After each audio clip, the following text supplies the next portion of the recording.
મિત્રો હમણાં તો ઘણો ટાઈમથી આ વિડીયો નથી મૂકાણો, હમણાં ટાઈમ નથી રહેતો. હવે એક વખત અમે સુરત ઘણા વર્ષ પહેલાં હીરા ગાંતા અને ત્યાં એક સગનભાઈ કરીને હતો. સગનભાઈ બિચારો હાવ બેકાર રખડતો ને પછી કંઈ ધંધામાં મેળ આવે નહીં, પૈસાની મારામારી વાપરવાના ઘટે. પછી અમે ક્યારેક દેતા એને અને પછી સગનભાઈને એવું એક વખત પૂછ્યું કે કાંઈક નવું કરવું. પછી એની એક ફોર્મ બનાવ્યું અને એમાં એવું લખ્યું હતું કે આમાં બધાને નોકરી મળી જાય. પછી એવા ફોર્મ બધાને આમ એની રોડ ઉપર ઊભીને વેચ્યા.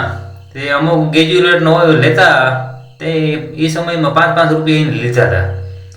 બરાબર, એવા જાજા ફોર્મ બનાવડે. સગનભાઈ અટાણે પછી પૈસો બનાવ્યો, કરોડપતિ થઈ ગયો. અટાણે સગનભાઈનું નામ છે સગન લખપતિ.